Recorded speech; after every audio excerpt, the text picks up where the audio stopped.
ತೋಟಗಾರಿಕೆ, ಹೈನುಗಾರಿಕೆ, ಜೇನು ಅಣಬೆ, ರೇಷ್ಮೆ, ಮೀನು, ಹಸಿರು ಮೇವು, ಅರಣ್ಯ ಮರಗಳು, ಸಮಗ್ರ ಕೃಷಿಯನ್ನು ನಮಗುಣಪಡಿಸುವ ಕೃಷಿ ದರ್ಶನ.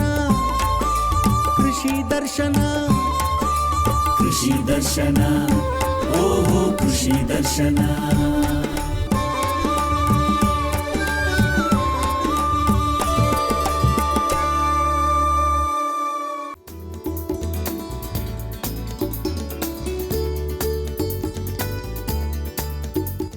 ಆತ್ಮೀಯ ರೈತ ಬಾಂಧವರೇ, ಕೃಷಿ ವಿಶ್ವವಿದ್ಯಾನಿಲಯ ಧಾರವಾಡವು ಕೃಷಿ ಮೇಳ 2026 ಸೆಪ್ಟೆಂಬರ್ ತಿಂಗಳಿನಲ್ಲಿ ಆಯೋಜಿಸಲು ನಿರ್ಧರಿಸಲಾಗಿದೆ.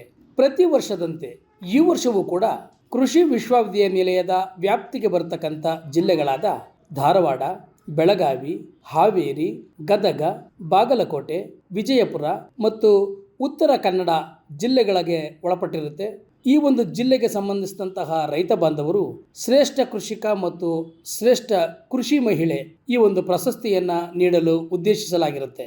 ಜೊತೆಗೆ ಈ ವರ್ಷದಿಂದ ಪ್ರತಿ ಜಿಲ್ಲೆಗೂ ಒಬ್ಬರಂತೆ ಶ್ರೇಷ್ಠ ಯುವ ಕೃಷಿಕ ಅಥವಾ ಶ್ರೇಷ್ಠ ಯುವ ಕೃಷಿ ಮಹಿಳೆಯರ ಪ್ರಶಸ್ತಿಯನ್ನು ಸಹ ನೀಡಲು ತೀರ್ಮಾನಿಸಲಾಗಿದೆ.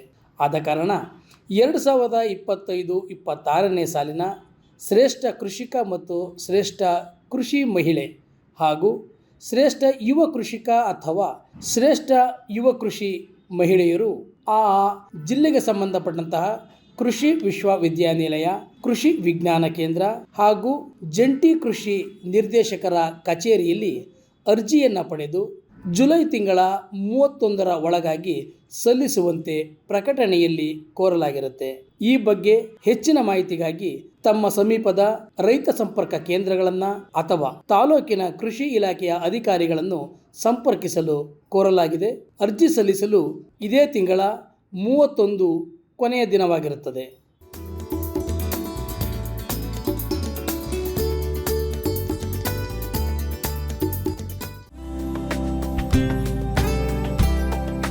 ಮುಂಗಾರು ಹಂಗಾಮು ಆರಂಭವಾದರೆ ಸಾಕು, ರೈತರಲ್ಲಿ ಹೊಸ ಭರವಸೆ ಮೂಡುತ್ತದೆ. ಆದರೆ ನಿರೀಕ್ಷಿಸಿದ ಸಮಯಕ್ಕೆ ಮಳೆಯಾಗದಿದ್ದರೆ ಅಥವಾ ಮಳೆಯ ಪ್ರಮಾಣ ಕಡಿಮೆಯಾದರೆ ಅದರ ನೇರ ಪರಿಣಾಮ ಕೃಷಿಯ ಮೇಲೆ, ಅದರಲ್ಲೂ ತೋಟಗಾರಿಕೆ ಬೆಳೆಗಳ ಮೇಲೆ ಹೆಚ್ಚು ಕಾಣಿಸಿಕೊಳ್ಳುತ್ತದೆ. ಇಂತಹ ಸಂದರ್ಭದಲ್ಲಿ ತೋಟಗಾರಿಕೆ ಬೆಳೆಗಳ ಮೇಲೆ ಮಳೆ ಕೊರತೆಯ ಪರಿಣಾಮ ಏನು, ಅದನ್ನು ಹೇಗೆ ಸಮರ್ಥವಾಗಿ ನಿರ್ವಹಿಸಬಹುದು ಎಂಬ ಕುರಿತು ಬೆಂಗಳೂರು ತೋಟಗಾರಿಕೆ ಮಹಾವಿದ್ಯಾಲಯದಲ್ಲಿ ಸಹ ಪ್ರಾಧ್ಯಾಪಕರಾಗಿ ಕಾರ್ಯನಿರ್ವಹಿಸುತ್ತಿರುವ ಡಾಕ್ಟರ್ ಹರೀಶ್ BS ಅವರು ನೀಡಿದ ಉಪಯುಕ್ತ ಮಾಹಿತಿಯನ್ನು ತಿಳಿದುಕೊಳ್ಳೋಣ. ಇಲ್ಲಿ 2 ವಿಚಾರಗಳನ್ನ ನಾನು ನಮ್ಮ ರೈತರಿಗೆ ಒಂದು ಸ್ಪಷ್ಟನೆ ನೀಡಬೇಕಾಗಿದೆ. ಒಂದನೇದು ಮಳೆ ಕೊರತೆ ಒಂದು ವಿಚಾರ, ನೀರಿನ ಕೊರತೆ ಇನ್ನೊಂದು ವಿಚಾರ. ನಾವು ಮಳೆ ಕೊರತೆ ಆದ ತಕ್ಷಣವೇ ನಮಗೆ ಎಲ್ಲ ಒಂದು ಋಣಾತ್ಮಕವಾದ ಪರಿಣಾಮನೇ ಬೀರುತ್ತೆ ಅಂತ ಯಾವುದೇ ಕಾರಣಕ್ಕೂ ಅನ್ಕೋಬಾರ್ದು. ಒಂದು ಸಣ್ಣ ಉದಾಹರಣೆ, ಈಗ ನಮಗೆ ಮಳೆ ಕಡಿಮೆ ಆದರೆ ರೋಗಗಳು ಕೂಡ ಕಡಿಮೆ ಆಗುತ್ತೆ. ಇದು ನಮಗೆ ಧನಾತ್ಮಕವಾದಂತಹ ಒಂದು ಅಂಶ. ಆದರೆ ಕೀಟಗಳು ಜಾಸ್ತಿ ಆಗುತ್ತೆ. ಅದರಲ್ಲೂ ಈ ರಸಹೀರ ಕೀಟಗಳ ಒಂದು, ನೀವು ಥ್ರಿಪ್ಸ್ ಅಂತ ಕೇಳಿರ್ತೀರಿ, ಮೈಟ್ಸ್ ಅಂತ ಕೇಳಿರ್ತೀರಿ, ಅಥವಾ ಬಗ್ಸ್ ಇರ್ಬೋದು, ಬೇರೆ ಬೇರೆ ರಸ ಇರ್ತಕ್ಕಂಥ ಕೀಟಗಳು, ಅದರ ಹಾವಳಿ ಜಾಸ್ತಿ ಆಗುತ್ತೆ. ಅಂದರೆ ಮಳೆ ಕಡಿಮೆ ಆದರೆ ವಾತಾವರಣದಲ್ಲಿ ನಮಗೆ ತೇವಾಂಶ, ನಾವೇನು ಹ್ಯುಮಿಡಿಟಿ ಅಂತೀವಿ, ಅದು ಕಡಿಮೆ ಆಗುತ್ತೆ. ಉಷ್ಣಾಂಶ ಸ್ವಲ್ಪ ಜಾಸ್ತಿ ಆದರೆ ರಸಹೀರ ಕೀಟಗಳು ಕಡಿಮೆ ಆಗುತ್ತೆ. ಈ ಒಂದು ಹಿನ್ನೆಲೆಯಲ್ಲಿ ನಾವು ವಿಶ್ಲೇಷಣೆ ಮಾಡ್ತಾ ಹೋಗ್ಬೋದು. ಈ ವರ್ಷದ್ದು ಸದ್ಯದ ಪರಿಸ್ಥಿತಿಯನ್ನು ನೋಡಿದ್ರೆ ನಮ್ಮ ಒಂದು IMD ಏನು ಭಾರತೀಯ ಹವಾಮಾನ ಇಲಾಖೆ ಏನಿದೆ, ಅವರ ಒಂದು ಫೋರ್ಕಾಸ್ಟಿಂಗ್ ಏನಿದೆಯಲ್ಲ, ಅದ್ರ ಪ್ರಕಾರ ಒಂದು 10-12% ಒಟ್ಟು ಮಳೆಯಲ್ಲಿ ನಮಗೆ ಕಡಿಮೆ ಆಗ್ಬೋದು ಈ ವರ್ಷ ಅನ್ನೋದು ಅವರ ಒಂದು ಮುನ್ಸೂಚನೆಯನ್ನು ಕೊಟ್ಟಿರ್ತಾರೆ. ನಮ್ಮ ರಾಜ್ಯದ ವಿಚಾರಕ್ಕೆ ಬಂದರೆ ಜೂನಲ್ಲಿ ಮಾನ್ಸೂನ್ ಮುಂಗಾರು ಏನು ಎಂಟರ್ ಆಗಿದೆ ನಮ್ಮ ರಾಜ್ಯಕ್ಕೆ. ಆದರೆ ಜೂನಲ್ಲಿ ನಮಗೆ ಏನು ಮಳೆ ಬರಬೇಕಾಗಿತ್ತಲ್ಲ, ನಿನ್ನೆವರೆಗೂ ನೋಡಿದ್ರೆ ಅಷ್ಟು ಮಳೆ ಆಗಿಲ್ಲ. ನಾವು ಶೇಕಡವಾರು ಹೇಳೋದಾದರೆ ಒಂದು 45% ಮಳೆ ಕಡಿಮೆ ಆಗಿದೆ. ಸೊ ಈ 45% ಮಳೆ ಕಡಿಮೆ ಆಗಿರುವಾಗ ಏನೇನು ಸಮಸ್ಯೆಗಳಾಗಿದೆ, ಅದರಲ್ಲೂ ಈ ಆ್ಯನ್ಯುವಲ್ ಕ್ರಾಪ್ಸ್, ನಾವು ವಾರ್ಷಿಕ ಬೆಳೆಗಳು ಅಂತೀವಿ. ಫಾರ್ ಎಕ್ಸಾಂಪಲ್ ನೀವು ಈರುಳ್ಳಿ ಇರ್ಬೋದು, ಈ ಉತ್ತರ ಕರ್ನಾಟಕ, ಮಧ್ಯ ಕರ್ನಾಟಕ ಮತ್ತು ಇವನ್ ನಮ್ಮ ಕಡೂರು ತಾಲೂಕು, ಈ ಅಜ್ಜಂಪುರ ಏರಿಯಾಗಳಲ್ಲಿ, ಚಿತ್ರದುರ್ಗ ಏರಿಯಾದಲ್ಲಿ ಹೆಚ್ಚು ಈರುಳ್ಳಿನ ಬೆಳೀತಕ್ಕಂಥ ಪ್ರದೇಶ. ಅಲ್ಲಿ ಮೊದಲ ಮಳೆಗಳಿಗೆ ಈರುಳ್ಳಿಯನ್ನು ಬಿತ್ತನೆ ಮಾಡಿದ್ದಾರೆ ಆಲ್ರೆಡಿ. ಆದರೆ ಬಿತ್ತನೆ ಮಾಡಿದ ನಂತರ ಮಳೆ ನಮಗೆ ಸರಿಯಾಗಿ ಆಗಿಲ್ಲ. ಸೊ ಅಲ್ಲಿ ಸಾಕಷ್ಟು ಸಮಸ್ಯೆ ಆಗಿದೆ. ಇನ್ನು ಪ್ರಮುಖವಾದಂಥ ಒಂದು ಮಸಾಲೆ ಬೆಳೆ ನಮಗೆ ಮೆಣಸಿನಕಾಯಿ, ತಾವೆಲ್ಲ ಕೇಳಿರ್ಬೋದು. ಸೊ ಆ ಮೆಣಸಿನಕಾಯಿ ಭಾಳಷ್ಟು ಕಡೆ ಇನ್ನೂ ನಮಗೆ ಬಿತ್ತನೆ ಆಗಿಲ್ಲ, ನಾಟಿ ಚಟುವಟಿಕೆಗಳು ಪ್ರಾರಂಭನೇ ಆಗಿಲ್ಲ. ಎಲ್ಲರೂ ಮಳೆಗೇ ಕಾಯ್ಕೊಂಡು ಕೂತಿದ್ದಾರೆ. ಜುಲೈ ಕೊನೆಯವರೆಗೂ ಅಥವಾ ಆಗಸ್ಟ್ ಮೊದಲನೇ ವಾರದವರೆಗೂ ಕೂಡ ಈ ಒಂದು ಬಿತ್ತನೆ ಅಥವಾ ನಾಟಿ ಕಾರ್ಯ ನಡೆಯುತ್ತೆ. ಸೊ ಮುಂದೆ ಬರ್ತಕ್ಕಂಥ ಮಳೆಗಳ ಮೇಲೆ ಅದು ಅವಲಂಬನೆ ಆಗಿರುತ್ತೆ. ಇನ್ನು ಯಾರ್ಯಾರಿಗೆ ಈ ನೀರಾವರಿ ಅಥವಾ ಇರಿಗೇಷನ್ ಒಂದು ಸೌಲಭ್ಯ ಇದೆ, ಅವರು ಕೆಲವರು ಚೆನ್ನಾಗಿ ಬೆಳೆಗಳನ್ನ ಬೆಳೀತಾ ಇದ್ದಾರೆ. ಸೊ ಈ ಒಂದು ನಿಟ್ಟಿನಲ್ಲಿ ನಾವು ಎರಡೂ ಥರ ವಿಶ್ಲೇಷಣೆ ಮಾಡಬೇಕಾಗಿದೆ.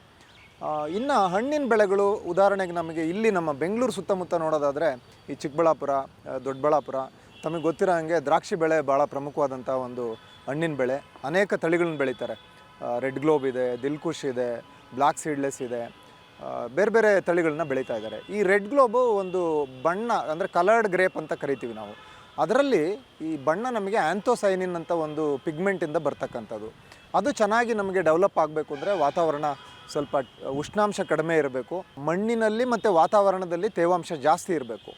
ಈಗ ನಮಗೆ ಏಪ್ರಿಲ್ಲು ಮೇನಲ್ಲೆಲ್ಲ ನೋಡಿದ್ರೆ ಈ ವರ್ಷ ಉಷ್ಣಾಂಶ ಜಾಸ್ತಿ ಇತ್ತು. ಹಂಗಾಗಿ ಆ ಕಲರ್ ಡೆವಲಪ್ಮೆಂಟ್ ಏನಿದೆಯಲ್ಲ ಅದು ಸ್ವಲ್ಪ ಕಡಿಮೆ ಆಗುತ್ತೆ. ನಾವು ಅಫ್ಕೋರ್ಸ್ ಈ ತೋಟಗಾರಿಕಾ ಬೆಳೆ ಬೆಳೆಯೋರು, ಬಹುತೇಕ ವಾಣಿಜ್ಯ ಬೆಳೆಗಳನ್ನು ಬೆಳೆಯೋರು ಈ ನೀರಾವರಿ ಸೌಲಭ್ಯ ಇಲ್ಲದೇ ಮಾಡೋಕ್ಕೆ ಹೋಗಲ್ಲ. ಈ ನೀರಾವರಿ ಜೊತೆಗೆ ನಮಗೆ ನೈಸರ್ಗಿಕವಾಗಿ ಮಳೆ ಆದರೂ ಕೂಡ ಅದು ನಮಗೆ ಹೆಚ್ಚಿನ ಒಂದು ಅಡ್ವಾಂಟೇಜ್ ಆಗುತ್ತೆ. ಸೊ ಈ ನಿಟ್ಟಿನಲ್ಲಿ ನಾವು ಕೆಲವೊಂದು ರೈತರಿಗೆ ವಿಶೇಷವಾಗಿ ಈ ಉಷ್ಣಾಂಶವನ್ನು ತಗ್ಸೋದಕ್ಕೆ, ತಾವು ಕೇಳಿರ್ಬೋದು, ಈ ಸಿಂಚನ ನೀರಾವರಿ ಅಂತ ಕರಿತೀವಿ, ಮೈಕ್ರೋ ಸ್ಪ್ರಿಂಕ್ಲರ್ಸ್ ಅಂತ. ವಾತಾವರಣದಲ್ಲಿ ಹ್ಯುಮಿಡಿಟಿ ಅಥವಾ ತೇವಾಂಶವನ್ನು ಜಾಸ್ತಿ ಮಾಡಿದ್ರೆ ಸ್ವಲ್ಪ ತಂಪಾಗುತ್ತೆ. ಆ ತಂಪನೇ ವಾತಾವರಣ ನಮಗೆ ಈ ದ್ರಾಕ್ಷಿ ಬೆಳೆನಲ್ಲಿ ಒಳ್ಳೆಯ ಬಣ್ಣ ಬರಲಿಕ್ಕೆ ಕಾರಣ ಆಗುತ್ತೆ. ಸೊ ಈ ಥರ ಒಂದು ನಿರ್ವಹಣಾ ಕ್ರಮಗಳನ್ನು ನಾವು ಹೇಳ್ಕೊಟ್ಟಿದ್ದೀವಿ. ಇನ್ನು ಬೈ ಆ್ಯಂಡ್ ಲಾರ್ಜ್ ನಾವು ಈ ಒಂದು ಮಳೆ ಕೊರತೆಯನ್ನು ನಾವು ಯಾವ್ಯಾವ ರೀತಿ ನಾವು ನಿರ್ವಹಣೆ ಮಾಡ್ಬೋದು ಅಂತ ನೋಡೋದಾದರೆ, ಮೊದಲನೇಗೆ ಒಂದು ನೀರಿನ ಸದ್ಬಳಕೆ ಆಗಬೇಕು. ಸದ್ಬಳಕೆ ಅಂದರೆ ಎಷ್ಟು ನೀರು ಬೇಕೋ ಅಷ್ಟೇ ನೀರು ಕೊಡಬೇಕು. ಒಂದು ದಿನಕ್ಕೆ ಒಂದು ಗಿಡಕ್ಕೆ ಇಂತಿಷ್ಟು ಲೀಟ್ರು ಅಂತ ಲೆಕ್ಕ ಹಾಕ್ಬೋದು. ನೀವು ಅಡಿಕೆ ಗಿಡ ತೊಗೊಳ್ಳಿ ಫಾರ್ ಎಕ್ಸಾಂಪಲ್ಲು, ನಮಗೆ ಮ್ಯಾಕ್ಸಿಮಮ್ ಗರಿಷ್ಠವಾಗಿ ನಮಗೆ ಒಂದು 35ರಿಂದ 40 ಲೀಟ್ರ್ ನೀರು ಬೇಕಾಗ್ಬೋದು. ಕನಿಷ್ಠ ಒಂದು 8ರಿಂದ 10 ಲೀಟ್ರ್ ಬೇಕಾಗ್ಬೋದು. ಅಂದರೆ ಅದಕ್ಕೆ ಆಯಸ್ಸು ಎಷ್ಟಾಗಿದೆ ಬೆಳೆಗೆ, ಮತ್ತು ಯಾವ ತಿಂಗಳಲ್ಲಿ ನಾವಿದ್ದೀವಿ, ಅದೇನು ನಾವು ಬೇಸಿಗೆನಲ್ಲಿದ್ದೀವೋ, ಚಳಿಗಾಲದಲ್ಲಿದ್ದೀವೋ, ಮಳೆಗಾಲದಲ್ಲಿದ್ದೀವೋ ಅನ್ನೋದನ್ನು ಲೆಕ್ಕ ಹಾಕಿ ನಿಖರವಾಗಿ ಇಂತಿಷ್ಟೇ ನೀರನ್ನು ಬೇರಿನ ವಲಯಕ್ಕೆ ತಲುಪಿಸೋದು. ಸೊ ಆವಾಗ ನಮಗೆ ಈ ನೀರಿನ ಸದ್ಬಳಕೆ ಆಗುತ್ತೆ. ಮಣ್ಣಿನಲ್ಲಿ ಸಾವಯವ ಇಂಗಾಲದ ಪ್ರಮಾಣ ಉತ್ತಮವಾಗಿದ್ದರೆ ನೀರನ್ನು ಹೆಚ್ಚು ಸಮಯ ಹಿಡಿದಿಟ್ಟುಕೊಳ್ಳುವ ಸಾಮರ್ಥ್ಯ ಹೆಚ್ಚುತ್ತದೆ. ಆದ್ದರಿಂದ ಕೊಟ್ಟಿಗೆ ಗೊಬ್ಬರ, ಕಾಂಪೋಸ್ಟ್ ಹಾಗೂ ಇತರ ಸಾವಯವ ಗೊಬ್ಬರಗಳನ್ನು ನಿರಂತರವಾಗಿ ಬಳಸಬೇಕು ಎಂಬುದು ತಜ್ಞರ ಸಲಹೆ. ಮೊದಲೆಲ್ಲ ಏನು, ನಾವು ಒಂದು ಬೆಳೆ ಮಾಡಿದ್ರೆ, ಒಂದು ವರ್ಷದ ಬೆಳೆ ಅಂದರೆ ನಾವು ವಾರ್ಷಿಕ ಬೆಳೆಗಳಿಗೆ 2 ಸರಿ ಮಾತ್ರ ಗೊಬ್ಬರ ಕೊಡಿಸ್ತಾ ಇದ್ವಿ. ಮಳೆ ಶುರುವಾದಾಗ ಮುಂಗಾರಿನಲ್ಲಿ ಒಂದು ಕೊಡ್ತಾ ಇದ್ವಿ, ಇನ್ನೇನು ಮಳೆ ಮುಗಿತಾ ಇದೆ ಅನ್ನೋ ಹಂತದಲ್ಲಿ ಅಕ್ಟೋಬರ್ ನವಂಬರಲ್ಲಿ ಇನ್ನೊಂದು ಕಂತಿನ ಗೊಬ್ಬರ ಕೊಡ್ತಾ ಇದ್ವಿ. ಈಗ ಕಾಲ ಬದಲಾಗಿದೆ. ನಾವು ನೀರು ಮತ್ತು ಪೋಷಕಾಂಶಗಳ ಒಂದು ಬಳಕೆಯ ಕ್ಷಮತೆಯನ್ನು ಜಾಸ್ತಿ ಮಾಡಬೇಕು ಅಂದರೆ ನಾವು ಯೂಸ್ ಎಫಿಷಿಯನ್ಸಿ ಅಂತ ಕರಿತೀವಿ. ನಾವು ಈ ಫರ್ಟಿಗೇಷನ್ ಅಥವಾ ರಸಾವರಿ ಅಂತ ಕರಿತೀವಿ ನಾವು. ಅಂದರೆ ಈ ನೀರಾವರಿಗೆ ಏನು ವ್ಯವಸ್ಥೆ ಮಾಡ್ಕೊಂಡಿರ್ತಾರಲ್ಲ, ಈ ಡ್ರಿಪ್ ಇರಿಗೇಷನ್ನು, ಅದ್ರ ಮೂಲಕನೇ ನಾವು ಗೊಬ್ಬರವನ್ನು ನಿಖರವಾಗಿ ನಾವು ಬೇರು ವಲಯಕ್ಕೆ ಕೊಡ್ತಕ್ಕಂಥ ಒಂದು ವ್ಯವಸ್ಥೆ. ಸೊ ಈ ರೀತಿ ನಾವು ಈ 2 ಸ್ಪ್ಲಿಟ್ ಡೋಸ್ ಬದಲಿಗೆ, ಈಗ ಅಡಿಕೆ ಅಥವಾ ತೆಂಗಿನಂಥ ಬೆಳೆಗಳಿಗೆ 2 ಸರಿ ಕೊಡೋ ಬದಲಿಗೆ ನಾವು ತಿಂಗಳಿಗೆ 1 ಸರಿ ಕೊಟ್ಟರೆ ನಮಗೆ ಈ ಬಳಕೆಯ ಒಂದು ಕ್ಷಮತೆ ತಂತಾನೆ ತುಂಬ ಜಾಸ್ತಿ ಆಗುತ್ತೆ. ಅಂದರೆ ಈ ಲಾಸ್ ಅಥವಾ ವೇಸ್ಟೇಜ್ ಆಗೋದು ತುಂಬ ಕಡಿಮೆ ಆಗುತ್ತೆ. ನಾವು ಕೊಟ್ಟಂತಹ ನೀರು ಮತ್ತು ರಸಗೊಬ್ಬರಗಳು ತುಂಬ ಹೆಚ್ಚಿನ ಪ್ರಮಾಣದಲ್ಲಿ ಗಿಡ ಅದನ್ನು ಬಳಸ್ಕೊಂಡು ಅಧಿಕ ಇಳುವರಿ ಮತ್ತು ಉತ್ಕೃಷ್ಟ ಗುಣಮಟ್ಟವನ್ನು ಕೊಡುತ್ತೆ. ಇದೆರಡು ಭಾಳ ಇಂಪಾರ್ಟೆಂಟು, ನೀರಿನ ನಿರ್ವಹಣೆ ಮತ್ತು ರಸಗೊಬ್ಬರಗಳ ನಿರ್ವಹಣೆ. ಕಳೆ ನಿಯಂತ್ರಣ, ಮಣ್ಣನ್ನು ಅನಗತ್ಯವಾಗಿ ಕೆದಕದಿರುವುದು ಹಾಗೂ ಸಾಧ್ಯವಾದಲ್ಲಿ ಮಲ್ಚಿಂಗ್ ಪದ್ಧತಿ ಅನುಸರಿಸುವುದರಿಂದ ನೀರಿನ ನಷ್ಟವನ್ನು ಕಡಿಮೆ ಮಾಡಬಹುದು ಎಂದು ಹೇಳುತ್ತಾ ಲಭ್ಯವಿರುವ ವಿವಿಧ ಮಲ್ಚಿಂಗ್ಗಳ ಬಗ್ಗೆ ಅವರು ತಿಳಿಸಿದ್ದು ಹೀಗೆ. ಈ ಕಲ್ಚರಲ್ ಪ್ರಾಕ್ಟೀಸಸ್ ಅಂತ ಕರಿತೀವಿ. ಉದಾಹರಣೆಗೆ ನೀವು ಮಲ್ಚಿಂಗ್ ಅಂತ ಕೇಳಿರ್ತೀರಿ. ಈಗ ಒಂದು ಪ್ರದೇಶದಲ್ಲಿ ಒಂದು ಬೆಳೆನ ನೀವು ಮಲ್ಚ್ ಹಾಕ್ದೇ ಬೆಳೆದ್ರೆ, ಮಲ್ಚ್ ಹಾಕಿರೋ ಕಡೆ ನೀವು ಒಂದು 50ರಿಂದ 60% ನೀರು ಕೊಟ್ಟರೆ ಸಾಕು, ಅಲ್ಲಿ 50% ನೀರು ಉಳಿತಾಯ ಆಯಿತು. ಸೊ ಇಂಥ ಒಂದು ಅಭಾವದ ಪರಿಸ್ಥಿತಿನಲ್ಲಿ ನಾವು ನೀರಿನ ಸದ್ಬಳಕೆಗೆ ಈ ಮಲ್ಚು ಭಾಳ ಒಂದು ಉಪಯುಕ್ತವಾದಂಥ ಒಂದು ತಂತ್ರಜ್ಞಾನ. ಈಗ ತಾವು ನೋಡಿದಿರಿ, ಪ್ಲಾಸ್ಟಿಕ್ ಮಲ್ಚು ಬಂದಿದೆ. ಇನ್ನು ಬೆಳೆ ಉಳಿಕೆಗಳನ್ನು ಬಳಸಿ ಕೂಡ ಮಲ್ಚಿಂಗ್ ಮಾಡ್ತಾ ಇದ್ದಾರೆ. ಈಗ ಇತ್ತೀಚೆಗೆ ಬಯೋಡಿಗ್ರೇಡಬಲ್ ಮಲ್ಚಸ್ಸು ಬಂದಿದೆ. ಅಂದರೆ ಅದು ನೋಡೋಕ್ಕೆ ಪ್ಲಾಸ್ಟಿಕ್ ಥರನೇ ಕಾಣ್ತಾ ಇರುತ್ತೆ, ಭೂಮಿಗೆ ತೊಂದರೆ ಇಲ್ಲ, ವಾತಾವರಣಕ್ಕೂ ತೊಂದರೆ ಇಲ್ಲ ಅಂಥ ಒಂದು ಇತ್ತೀಚಿನ ತಂತ್ರಜ್ಞಾನವನ್ನು ರೈತರು ಅಳವಡಿಸ್ಕೋಬೇಕು. ಮತ್ತು ಇನ್ನು ಈ ಆ್ಯನ್ಯುವಲ್ ಕ್ರಾಪ್ಸ್ ಬೆಳೆಯೋರು, ಈಗ ನಮಗೆ ಅಲ್ಪಾವಧಿ ಬೆಳೆ, ಅಲ್ಪಾವಧಿ ತಳಿ, ಮಧ್ಯಮಾವಧಿ ತಳಿ, ದೀರ್ಘಾವಧಿ ತಳಿ ಅಂತ ಇರುತ್ತೆ. ಈಗ ನಿಮಗೆ ಪ್ರಿಡಿಕ್ಷನ್ ಗೊತ್ತಿದ್ದರೆ, ಫೋರ್ಕಾಸ್ಟ್ ಗೊತ್ತಿದ್ದರೆ, ಈ ವರ್ಷ ಮಳೆ ಎಷ್ಟು ಕಡಿಮೆ ಆಗುತ್ತೆ ಅಂತ ಗೊತ್ತಿದ್ದರೆ ನಮಗೆ, ನಾವು ಆದಷ್ಟು ಈ ಜಾಸ್ತಿ ಡ್ಯೂರೇಷನ್ ಇರೋ ಅಂಥವು ದೀರ್ಘಾವಧಿ ತಳಿಗಳನ್ನ ಯಾರಿಗೂ ಸಜೆಸ್ಟ್ ಮಾಡಲ್ಲ ರೈತರುಗಳಿಗೆ. ಆದಷ್ಟು ಅಲ್ಪಾವಧಿ ತಳಿಗಳನ್ನು ಮಾಡಿಕೊಂಡ್ರೆ ಸೊ ನಿಮಗಿರೋ ಅಂಥ ನೀರು ಪ್ಲಸ್ ಬರ್ತಕ್ಕಂಥ ಮಳೆ ಇದೆರಡನ್ನು ಬಳಸ್ಕೊಂಡು ನಾವು ಯಶಸ್ವಿಯಾಗಿ ಬೆಳೆಯನ್ನು ಬೆಳಿಬೋದು.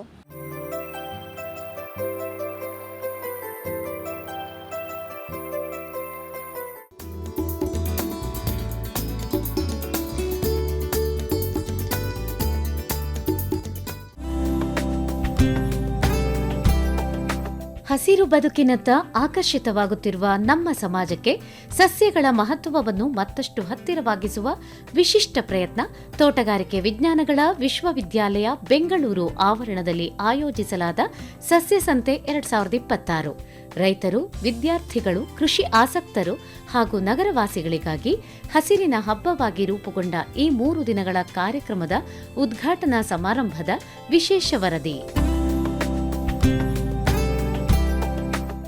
ಜಾನಪದ ಕಲಾ ಮೆರವಣಿಗೆಗಳೊಂದಿಗೆ ಉದ್ಘಾಟನಾ ಸಮಾರಂಭವು ಕಳೆಗಟ್ಟಿತು.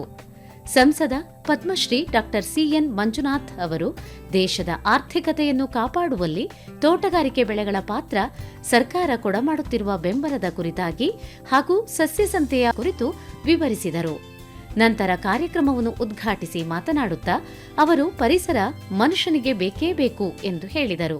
ಸಸ್ಯ ಸಂತೆಯ ಸತ್ಯ ಸಂದೇಶ ಏನಪ್ಪ ಅಂದರೆ, ಮನುಷ್ಯನಿಗೆ ಪರಿಸರ ಬೇಕು, ಪರಿಸರಕ್ಕೆ ಮನುಷ್ಯ ಬೇಕಿಲ್ಲ. ಇವತ್ತು ಈ 3 ದಿನದ ಈ ಸಸ್ಯ ಸಂತೆ, ಈ ವಸ್ತು ಪ್ರದರ್ಶನ ಏನಿದೆ, ಬಹುಶಃ ನೀವು 10 ವರ್ಷ ನೀವು ವಿಶ್ವವಿದ್ಯಾಲಯಗಳಲ್ಲಿ ಕಲಿತದಕ್ಕಿಂತ ನೀವು ಈ ಒಂದೇ ದಿನ ಅಷ್ಟು 10 ವರ್ಷ ಒಬ್ಬ ವಿದ್ಯಾರ್ಥಿ ಈ ಕೃಷಿ ತೋಟಗಾರಿಕೆ ವಿಶ್ವವಿದ್ಯಾಲಯದಲ್ಲಿ ಏನು ಕಲೀಲಿಕ್ಕೆ ಸಾಧ್ಯ ಅದನ್ನು 3 ದಿವಸದಲ್ಲಿ ಕಲಿಸುವಂಥ ಮಳಿಗೆಗಳು ಇಲ್ಲಿದೆ ಅಂತ ನನ್ನ ಭಾವನೆ. ಸೊ ಹೀಗಾಗಿ ಇವತ್ತು ಭಾರತ ದೇಶ ತೋಟಗಾರಿಕೆ ಉತ್ಪನ್ನದಲ್ಲಿ ವಿಶ್ವದಲ್ಲೇ ಅತಿ 2ನೇ ದೊಡ್ಡ ಸ್ಥಾನದಲ್ಲಿದೆ. ಇದು ಎಲ್ಲರಿಗೂ ಖುಷಿ ಕೊಡುವಂಥದ್ದು. ಸೊ ಅಂದರೆ ಇವತ್ತು ಕೃಷಿ ಮತ್ತು ತೋಟಗಾರಿಕೆ ಎರಡೂ ಸೇರಿ ಭಾರತ ದೇಶಕ್ಕೆ ಎಷ್ಟು GDPಗೆ ಇದು ಎಷ್ಟು ಕೊಡುಗೆ ಅಂದರೆ 18% GDP ಕೊಡುಗೆ ಇವತ್ತು ಕೃಷಿ ಮತ್ತು ತೋಟಗಾರಿಕೆಯಿಂದ ಬರುತ್ತೆ. ಅಂದರೆ ತೋಟಗಾರಿಕೆ ಒಂದು ವಿಶೇಷ ಏನಪ್ಪ ಅಂದರೆ, ಕೇವಲ 13% ಮಾತ್ರ ಅದು ಭೂಮಿಯ ಬಳಕೆ ಮಾಡಿ ಅದರ ಉತ್ಪನ್ನ ಕೃಷಿಗಿಂತ ಜಾಸ್ತಿ ಇದೆ. ಒಂದು ಮಾಹಿತಿ ಪ್ರಕಾರ 2026ನೇ ಮಾಹಿತಿ ಪ್ರಕಾರ ತೋಟಗಾರಿಕೆ ಉತ್ಪನ್ನ ಎಷ್ಟಿದೆ ಅಂದರೆ ಭಾರತ ದೇಶದಲ್ಲಿ ಇವತ್ತು 377 ಮೆಟ್ರಿಕ್ ಟನ್ಸ್ ಅಷ್ಟು ಇದೆ. 377 ಮೆಟ್ರಿಕ್ ಟನ್ನಷ್ಟು ತೋಟಗಾರಿಕೆ ಉತ್ಪನ್ನ ಇದ್ದರೆ, ಅದೇ ಕೃಷಿ ಉತ್ಪನ್ನ 360 ಇದೆ. ಅಂದರೆ ಕೃಷಿಗಿಂತ ಇವತ್ತು ಇದು ತೋಟಗಾರಿಕೆ ಉತ್ಪನ್ನ ಜಾಸ್ತಿ ಇದೆ. ಇಲ್ಲಿ ಎಲ್ಲ that means horticulture is well ahead of agriculture. ಇದು ನಿಜವಾಗ್ಲೂ ಇದಕ್ಕೆ ಇವತ್ತು ಕರ್ನಾಟಕ ರಾಜ್ಯ ಕೂಡ ಹಲವಾರು ರಾಜ್ಯಗಳ ಮುಂಚೂಣಿ ಪಟ್ಟಿಯಲ್ಲಿ ಕರ್ನಾಟಕವೂ ಕೂಡ ಇವತ್ತು ಮುಂಚೂಣಿಯಲ್ಲಿರೋದು ನಾನು ಈ ಸಂದರ್ಭದಲ್ಲಿ ಎಲ್ಲ ತೋಟಗಾರಿಕೆ ಎಲ್ಲ ವಿಜ್ಞಾನಿಗಳನ್ನು, ಅಧಿಕಾರಿಗಳನ್ನು ಇವತ್ತು ಅಭಿನಂದಿಸ್ತೇನೆ. ಬೆಂಗಳೂರು ಪ್ರಾದೇಶಿಕ ತೋಟಗಾರಿಕೆ ಸಂಶೋಧನಾ ಮತ್ತು ವಿಸ್ತರಣಾ ಕೇಂದ್ರದ ಸಹ ಸಂಶೋಧನಾ ಮತ್ತು ವಿಸ್ತರಣಾ ನಿರ್ದೇಶಕರಾದ ಡಾ ಎಸ್ಎಲ್ ಜಗದೀಶ್ ಅವರು ವೇದಿಕೆ ಕಾರ್ಯಕ್ರಮದಲ್ಲಿ ಮಾತನಾಡುತ್ತಾ ಪರಿಸರವನ್ನು ಉಳಿಸುವುದರ ಅಗತ್ಯತೆಯ ಕುರಿತು ಒತ್ತಿ ಹೇಳಿದರು. ಪರಿಸರವನ್ನು ಐಸಿಯುಗೆ ಅಂದರೆ ತೀವ್ರ ನಿಗಾ ಘಟಕಕ್ಕೆ ಕೊಂಡೊಯ್ಯುವ ಸ್ಥಿತಿಯನ್ನು ನಾವು ತಂದರೆ ನಾವೆಲ್ಲರೂ ಐಸಿಯುಗೆ ಹೋಗುವ ದಿನಗಳು ದೂರವಿಲ್ಲ. ಪರಿಸರ ಮತ್ತು ಸಸ್ಯಕ್ಕೆ ಅವಿನಾಭಾವ ಸಂಬಂಧವಿದೆ. ನಮಗೆ ಉಸಿರಾಡಲು ಬೇಕಾದ ಗಾಳಿಯನ್ನು ನೀಡುವುದು ಸಸಿ, ಗಿಡ, ಮರಗಳು. ಇದರ ಉದ್ದೇಶ, ಈ ಸಸ್ಯ ಸಂತೆ ಅನ್ನೋ ಕಾರ್ಯಕ್ರಮವನ್ನು ನಾವು ಕಳೆದ 5 ವರ್ಷದಿಂದ ಮಾಡ್ಕೊಳ್ತಾ ಬರ್ತಾ ಇದ್ದೀವಿ. ಇದು 5ನೇ ವರ್ಷ. ಪ್ರತಿ ವರ್ಷ ಇದರ ಒಂದು ವ್ಯಾಪ್ತಿ ಮತ್ತು ಇದರ ಒಂದು ಪ್ರಸಿದ್ಧಿ ಜನಗಳಲ್ಲಿ, ಬೆಂಗಳೂರಿನ ನಾಗರಿಕರಲ್ಲಿ ಹೆಚ್ಚಾಗಿದೆ ಮತ್ತು ಸುತ್ತಮುತ್ತಲಿನ ರೈತರು ಕೂಡ ಈ ಒಂದು ಕಾರ್ಯಕ್ರಮಕ್ಕೆ ಬರ್ತಾರೆ. ಇಲ್ಲಿ ಏನಂತಂದರೆ ಬೇರೆ ಎಲ್ಲ ಸಂತೆ ಅಥವಾ ಮೇಳಗಳಲ್ಲಿ, ಕೃಷಿ ಮೇಳ ಇರಬಹುದು ಅಥವಾ ಹಲಸಿನ ಮೇಳ, ಮಾವಿನ ಮೇಳ ಅಥವಾ ಕಡಲೆಕಾಯಿ ಪರಿಷೆ, ಅವರೆಕಾಯಿ ಮೇಳ ಹೀಗೆಲ್ಲ ಆಗ್ತವೆ. ಆದರೆ ಸಸ್ಯಕ್ಕೆ ಆದಂತಹ ಒಂದು ಸಂತೆ ಅಥವಾ ಮೇಳ ಬೆಂಗಳೂರಿನಲ್ಲಿ ಯಾವುದೂ ಇಲ್ಲ. ಇದು ಮಾತ್ರ ಅದಕ್ಕೆ ಪರ್ಯಾಯವಾಗಿದೆ. ಇಲ್ಲಿ ಪರಿಸರಕ್ಕೆ ಪೂರಕವಾದ ಒಂದು ಕಾರ್ಯಕ್ರಮ ಅನ್ನೋ ಒಂದು ದೃಷ್ಟಿಯಲ್ಲಿ ಈ ಒಂದು ಸಸ್ಯ ಸಂತೆಯನ್ನು ನಿರೂಪಿಸಿದ್ದೇವೆ. ಪ್ರತಿ ವರ್ಷ ಒಂದು 15-20 ಖಾಸಗಿ ನರ್ಸರಿಗಳು ಮತ್ತು ನಮ್ಮ ವಿಶ್ವವಿದ್ಯಾಲಯದ ನರ್ಸರಿಯಿಂದ ಗುಣಮಟ್ಟದ ಹಣ್ಣಿನ ಗಿಡಗಳು ಮತ್ತು ಹೂವಿನ ಗಿಡಗಳು, ಅಲಂಕಾರಿಕ ಸಸಿಗಳು ಅಲ್ಲದೇ ಒಂದು ಈ ತೋಟಗಳನ್ನು, ಕೈತೋಟಗಳನ್ನು ಮಾಡಲಿಕ್ಕೆ ಬೇಕಾದಂತಹ, ನಾಗರಿಕರಿಗೆ ಬೇಕಾದಂತಹ ಒಳಸುರಿಗಳು ಅಂದರೆ ಇನ್ಪುಟ್ಸ್, ಏನೆಲ್ಲ ಆರ್ಗ್ಯಾನಿಕ್ ಇನ್ಪುಟ್ಸ್ ಬೇಕು, ವರ್ಮಿ ಕಾಂಪೋಸ್ಟ್ ಇರ್ಬೋದು ಅಥವಾ ಜೈವಿಕ ಗೊಬ್ಬರ ಇರಬಹುದು, ಗಾರ್ಡನ್ ಟೂಲ್ಸ್ ಬೇಕಾದರೆ ಅಂತಹ ಒಂದು ಉಪಕರಣಗಳಿರಬಹುದು, ಇವೆಲ್ಲವೂ ಕೂಡ ಸಿಗುವಂತೆ, ಒಂದೇ ಸೂರಿನಲ್ಲಿ ಸಿಗುವಂತೆ ಮಾಡುವಂತಹ ಕಾರ್ಯಕ್ರಮ ಇದು ಸಸ್ಯ ಸಂತೆ. ಸಮಾರಂಭದ ಅಧ್ಯಕ್ಷತೆ ವಹಿಸಿದ್ದ ಯಲಹಂಕ ವಿಧಾನಸಭಾ ಕ್ಷೇತ್ರದ ಮಾನ್ಯ ಶಾಸಕರಾದ ಶ್ರೀ ಎಸ್ಆರ್ ವಿಶ್ವನಾಥ್ ಮಾತನಾಡುತ್ತಾ, ಸಮಾಜದಲ್ಲಿ ಬದಲಾವಣೆ, ಅಭಿವೃದ್ಧಿಯೊಂದಿಗೆ ಸಸ್ಯಗಳೊಂದಿಗೆ ಸಮತೋಲನ ಕಾಪಾಡಿಕೊಳ್ಳಬೇಕಾದುದರ ಬಗ್ಗೆ ತಿಳಿಸಿದರು. ದಯವಿಟ್ಟು ಬಂದಂಥವ್ರು 1-2 ಹಣ್ಣಿನ ಗಿಡ ತೊಗೊಂಡೋಗ್ರಿ. ನಮ್ಮ ಮನೆ ಮುಂದೆ ಹಾಕ್ರಿ. ನಿಮ್ಮ ಮನೆ ಮುಂದೆ ಇಲ್ಲ, ಪಕ್ಕದಲ್ಲಿ ಸರ್ಕಾರಿ ಜಾಗ ಇದ್ದರೆ ಅಲ್ಲಾದರೂ ನೆಡ್ರಿ.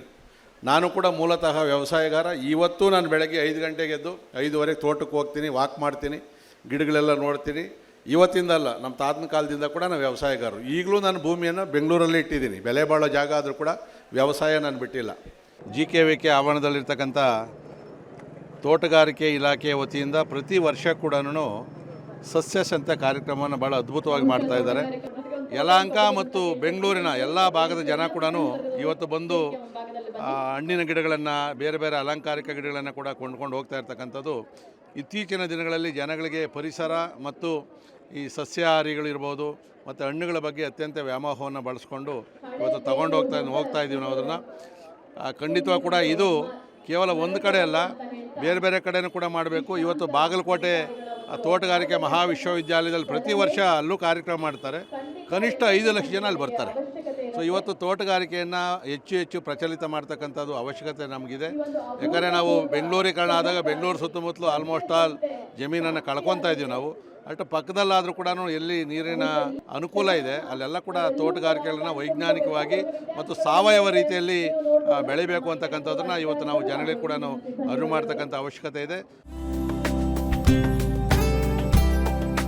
ಬಾಗಲಕೋಟೆ ತೋಟಗಾರಿಕೆ ವಿಜ್ಞಾನಗಳ ವಿಶ್ವವಿದ್ಯಾಲಯದ ಸಂಶೋಧನಾ ನಿರ್ದೇಶಕರಾದ ಡಾಕ್ಟರ್ ಬಿ ಫಕ್ರುದ್ದೀನ್ ಅವರು ಮಾತನಾಡಿ, ಸಸ್ಯ ಸಂತೆಯನ್ನು ವಿವಿಧೆಡೆಗಳಲ್ಲಿ ಆಚರಿಸುತ್ತಿರುವ ಕುರಿತಾಗಿ ಹಾಗೂ ವಿಶ್ವವಿದ್ಯಾಲಯದಲ್ಲಿ ಅಭಿವೃದ್ಧಿಪಡಿಸಿರುವ ವಿವಿಧ ತಳಿಯ ಸಸಿಗಳು, ಹಣ್ಣುಗಳು ಹಾಗೂ ತಂತ್ರಜ್ಞಾನಗಳನ್ನು ರೈತರಿಗೆ ಮತ್ತು ಸಾರ್ವಜನಿಕರಿಗೆ ಪರಿಚಯಿಸುವುದೇ ಈ ಕಾರ್ಯಕ್ರಮದ ಉದ್ದೇಶ ಎಂದರು. ಈ ಸಸ್ಯ ಸಂತೆ ನಮ್ಮಲ್ಲಿ, ನಮ್ಮ ವಿಶ್ವವಿದ್ಯಾಲಯದಲ್ಲಿ ಪ್ರತಿ ವರ್ಷ ಆಚರಣೆ ಮಾಡ್ತೀವಿ ನಾವು. ಇದು ಬೇರೆ ಬೇರೆ ಕ್ಯಾಂಪಸ್ಗಳಲ್ಲಿ ಇದನ್ನು ನಾವು ಆಚರಣೆ ಮಾಡ್ತೀವಿ.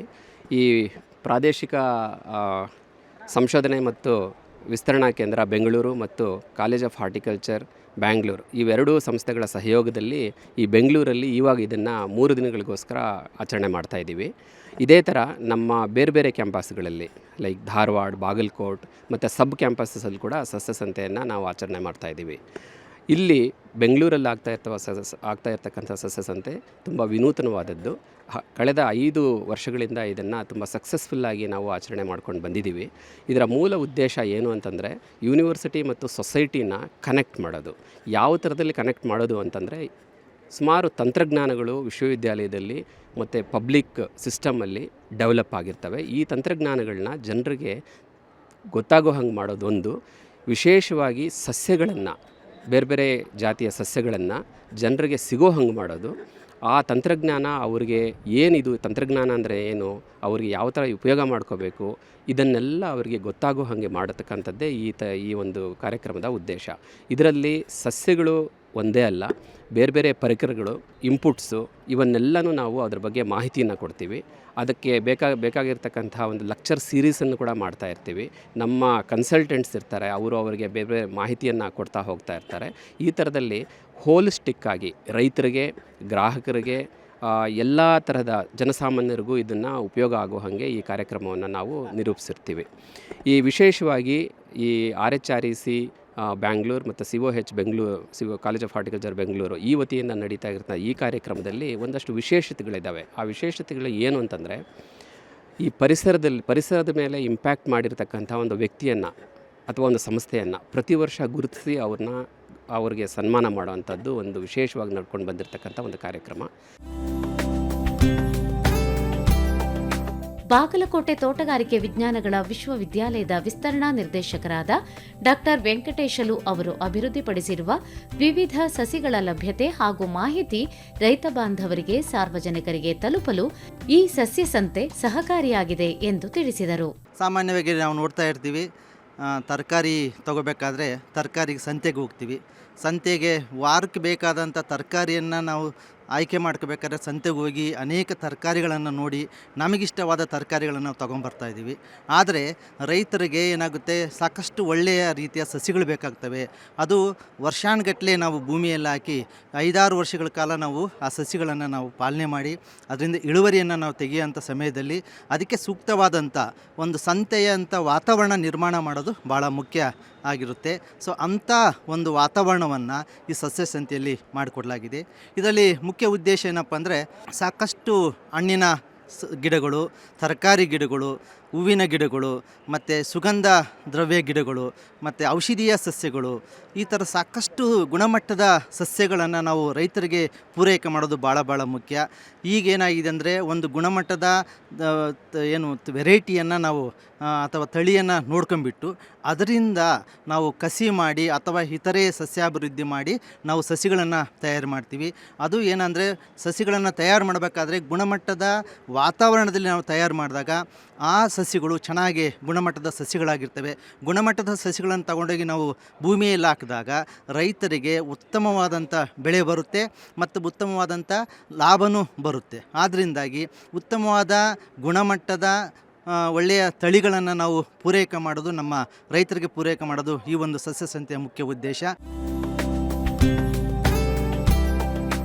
ಸಹಾಯಕ ಪ್ರಾಧ್ಯಾಪಕರಾದ ಡಾ ಪದ್ಮನಾಭ್ ಅವರು ಸಸ್ಯ ಸಂತೆಯಲ್ಲಿ ಪ್ರದರ್ಶನಗೊಳ್ಳುತ್ತಿರುವ ವಿವಿಧ ತರಕಾರಿ ಬೆಳೆಗಳ ಕುರಿತು ಮಾಹಿತಿ ನೀಡಿದರು.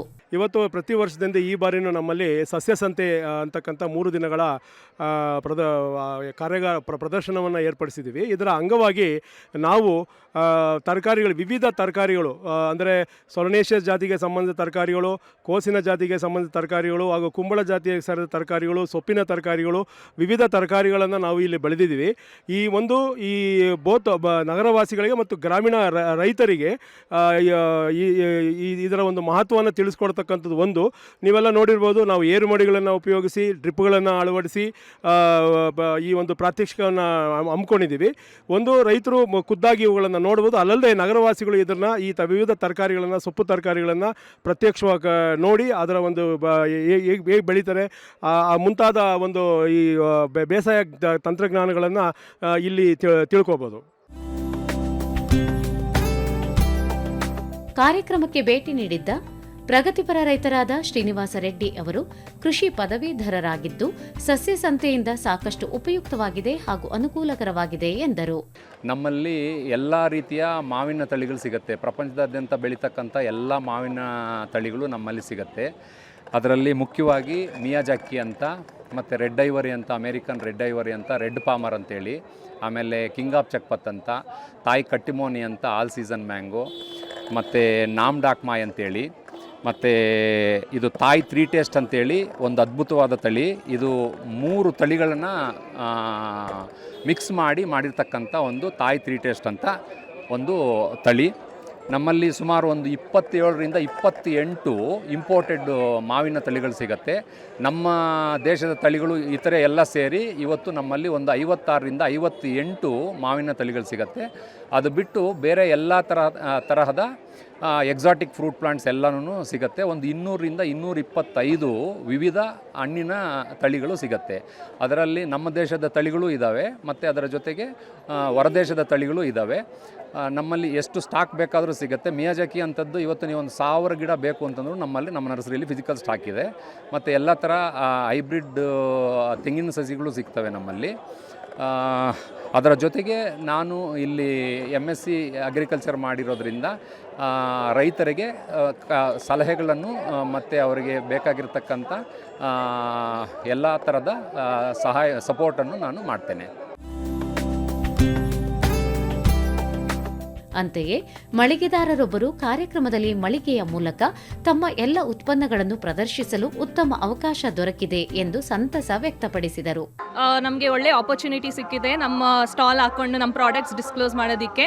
So if you can see ಇಲ್ಲಿ ಹೋಮ್ ಮೇಡ್ ಪ್ರಾಡಕ್ಟ್ಸೇ ಫ್ರಮ್ ವೆಲ್ನೆಸ್ ಪ್ರಾಡಕ್ಟ್ಸ್ ಟು ಇದು ರಾಗಿ ಮತ್ತು millet value added products. So ಈ ಆಪರ್ಚುನಿಟಿ ತುಂಬ ಒಳ್ಳೆಯದು ನಮ್ಮ ರೈತರಿಗೆ. ಅದು ಮತ್ತು ಹೋಮ್ ಮೇಡ್ ಪ್ರಾಡಕ್ಟ್ಸ್ ಏನೇನು ಮಾಡ್ತಾರೋ ಅವರೆಲ್ಲದಕ್ಕೂ ತುಂಬ ಉಪಯೋಗ ಆಗುತ್ತೆ. So we are really happy for this opportunity and grateful. So thank you for the team for this giving us this opportunity. ನನ್ನ ಹೆಸರು ಅನಿಲಿಂದ, ಜಾಕ್ ಅನಿಲಿಂದ ಒಂದು ಅಡ್ಡ ಹೆಸರಲ್ಲಿ ಕರೀತಾರೆ ಎಲ್ಲರೂ. ಇದೇ ಯೂನಿವರ್ಸಿಟಿಯಲ್ಲಿ ಒಂದು ಕೃಷಿ ಮೇಳ ಮಾಡುವ ಫಸ್ಟ್ ವರ್ಷ ನಾವು ಬರ್ತಾ ಇದ್ದೇವೆ. ಅದಕ್ಕಿಂತ ಹೆಚ್ಚಾಗಿ ಈ ಯೂನಿವರ್ಸಿಟಿ ಕ್ಯಾಂಪಸಲ್ಲಿ ನಮ್ಮದು ಗಿಡಗಳು ತುಂಬ ಕಾಯಾಗ್ತಾ ಇದೆ.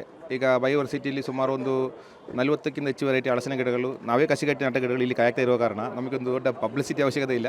ಯಾವ ತಲೆ ಕೇಳಿದ್ರು ಇಲ್ಲಿಂದ 40 ಕಿಲೋಮೀಟ್ರಲ್ಲಿ ಕ್ಯಾಂಪಸಲ್ಲಿ ನಮ್ಮದು ಗಿಡ ಕಾಯಾಗ್ತಾ ಇದೆ. ಅದರಿಂದಾಗಿ ಮತ್ತು ಹಲಸಿನಲ್ಲಿ ನಟ್ಟು 1.5 ವರ್ಷಕ್ಕೆ ಫಲ ಕೊಡುವಂಥ ತಾಯಿಲೆಂಡಿ ಐಟಮ್ ತಳಿಗಳಿದೆ. ಅದಲ್ಲದೆ ಕೆಂಪು ಸೊಳ್ಳೆ ಬರುವಂಥ ಚಂದ್ರ ಹಲಸು ಮತ್ತು ಎಲ್ಲೂ ಹಲಸಿನ ನಿಲ್ಲೇ ಟೈಮಲ್ಲಿ ಬೇಗ ಆಗುವಂಥ ಅರ್ಲಿ ಸೀಸನ್ ಹಲಸು, ಆ ಥರ ಬೇರೆ ಬೇರೆ ವೆರೈಟಿಗಳೆಲ್ಲ ನಾವು ತಂದಿದ್ದೇವೆ ಇಲ್ಲಿಗೆ. ಮತ್ತು ಈ ವರ್ಷ ಸ್ವಲ್ಪ ಜನಗಳು ಗಿಡಗಳು ತಗೊಂಡೋಗಿ ಸ್ವಲ್ಪ ಇಂಟ್ರೆಸ್ಟಲ್ಲಿ ಬಂದಿದೆ. ಯಾಕಂದರೆ ಮಳೆ ಸ್ವಲ್ಪ ಕಮ್ಮಿ ಆದ ಕಾರಣ ಏನೂ ಗೊತ್ತಿಲ್ಲ, ಅವರಿಗೆ ತೆಕ್ಕೊಳ್ಳೋ ಒಂದು ಇಂಟ್ರೆಸ್ಟಲ್ಲಿ ಇದ್ದಾರೆ ಎಲ್ಲರೂ. ಯಾಕಂದರೆ ಗಿಡ ಡ್ಯಾಮೇಜ್ ಆಗಲ್ಲ ಅಂತ.